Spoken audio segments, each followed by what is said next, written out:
Di lang basta babanat, derechahan ang usapan, pero patas ang talakayan. Dito pag-uusapan ang mga napapanahong issue. Eye for an eye. Eye for an eye. Impormasyon, intriga, issue. Eye for an eye. Panibagong issue naman po ang pag-uusapan po natin po. Kanina nakausap po natin po ang tagapagsalita ng PANG-PPO. Ngayon pabatiin muna po natin po ang chairman. Pinuno po ng One Pangasinan Transport Federation para po sa usapin po ng kamakailan ay susuportahan daw ng Pangulong Marcos ito pong pagpapatuloy ng PUV modernization. Pabati muna po natin, nasa linya natin Sir Bernard Tuliao ng One Pangasinan Transport Federation. Masanto sa kabasan na Sir Bernard.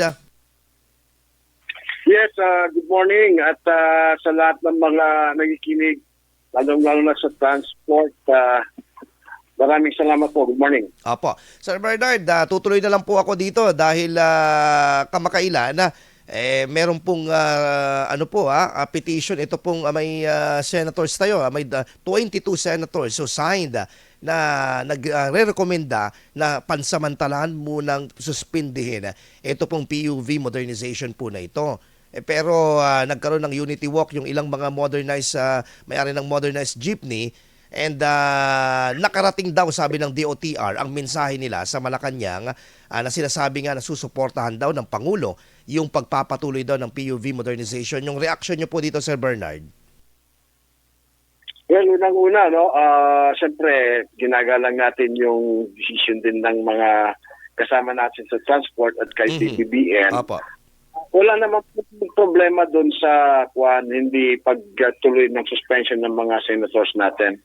Anyway, may mga hanggang 2030 naman itong modernization program ng government. So, wala tayong problema. At least, yung tatlong sinabi ng mga senators, open naman na pwedeng pag-usapan yan ng mga taga-DOTR.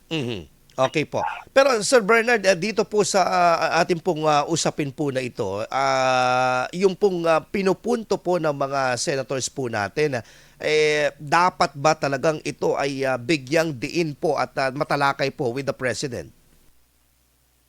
Tama po yan kasi kung titignan mo talaga yung consolidation, ang sinasabi nilang 83%, tama po yun. Subalit, kung titignan mo talaga ba, marami pa rin traditional. So, ang isang tinutulong dito is yung sa financing, yung napakamahal talaga na mga imported vehicles na ito. Kaya sana mapag-usapan nito at makupuan. Yung pong hinihingi po nila, sa palagay po ninyo, bilang isang leader po ng isang transport group, sa palagay nyo ba, Sir Bernard, ano ba yung pinaka-mas acceptable? Kasi may panukala na gusto nilang palakihin sana yung subsidiya ng gobyerno. In current, magkano po yung subsidiya po na bibigay po dapat nila? Ang subsidy kasi, yung equity na tinatawag, pag class 1, kung class 1 yung parang jeep lang, 210. Tapos yung class 2, yung nakikita natin dito sa Pangasinan, 285,000 yon. So, ito po, medyo nakukulangan po dito ang ilang mga miyembro po natin na Sir Bernard. Yes po, tama po yun. Kasi sana kahit maabot ng 350 tapos yung terms of payment namin masabaan. Gawing 10. So, habang ng kahit 3 taon, at least bababa yung monthly buwan ng hulugan dyan, yung amortization natin.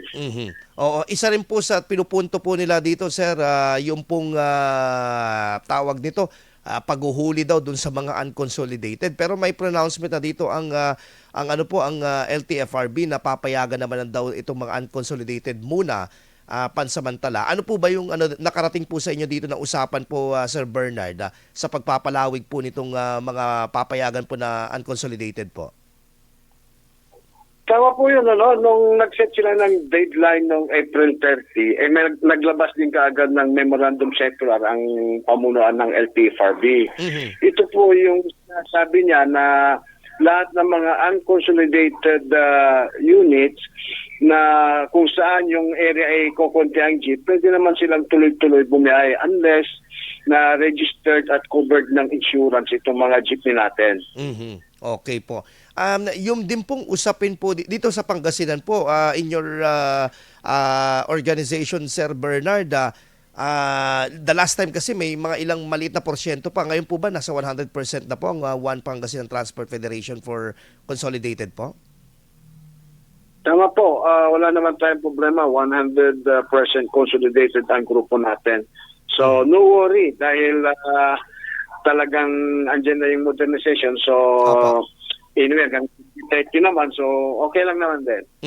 Yung pong usapin din po na isang pinunto din itong kung bakit pinapasuspinde, yung mga ilang senador gusto nila, tignan yung mga local manufacturers po natin.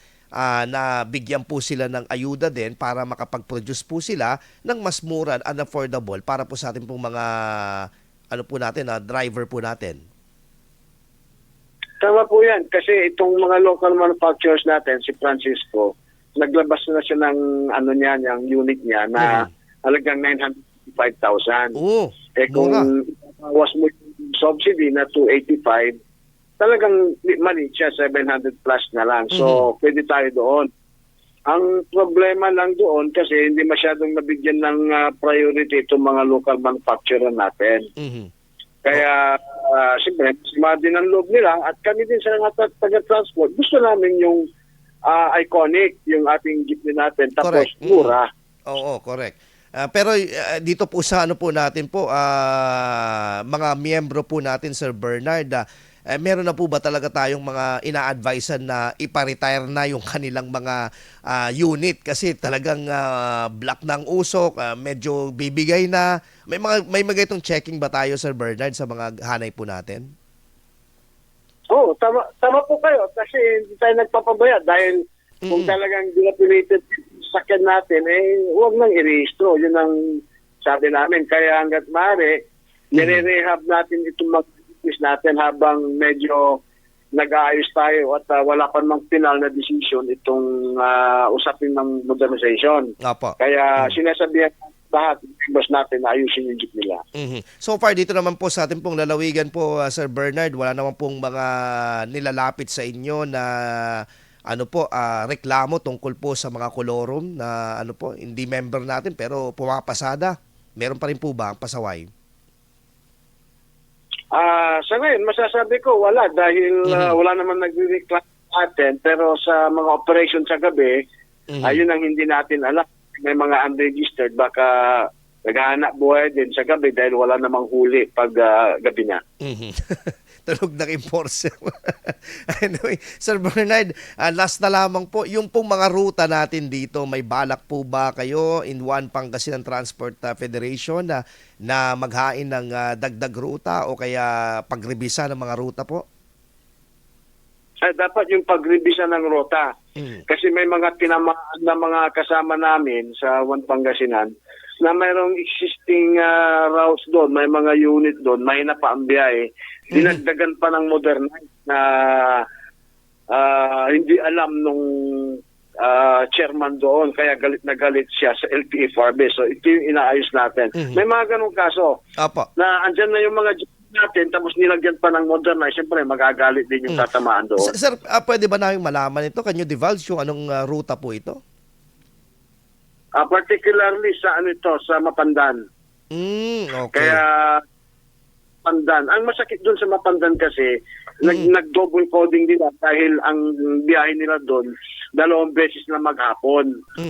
Ngayon, tapos nilagyan ng modernized, so yung dati nilang biyahe from 6 to 12 ng 6 a.m. to 12 ng tanghali, naka 40 na jeep na silang nakabiyahe. Ngayon nahati, parang 15 na lang. Nagrereklamo sila sa LTFRB at sa LGU ng Mapandan. Okay. So ito po, ang magiging hakbang po dito is kakausapin po ang LGU at ang LTFRB po regarding po dito. So anong pwedeng maging remedy po dito? Babawasan po yung mga modernized? Tama po yan kasi mayroon naman existing route. Hindi naman kulang yung mga jeepneys doon. Kaya bakit nila binigyan ng modernized doon? Kaya may problema talaga. Okay po. Sir Bernard Tulyao, ang inyo pong mensahe po sa inyong mga kasamahan at sa mga nakikinig po natin po, lalo yung mga mananakay po natin. Yes, unang-una, mahalaga salamat sa kayo, Idol Mark. sa lahat ng mga commuters at sa mga kasama ko sa transport sector na lagi po mag-ingat at alagaan natin yung ating mga sasakyan para iwas po sa disgrasya. Yun lang po at maraming salamat po sa programa Opo. niyo. Sir God Bernard, bless. meron akong ihahabol. Meron po bang nakaambang taas sa pasahe ngayon? Nakabinbin? Wala po. Wala. Okay po. Sir Bernard Tulyao po, ang chairman po ng One Pangasinan Transport Federation. Sir, mabuhay po kayo at ingat po sa biyahe po, sir.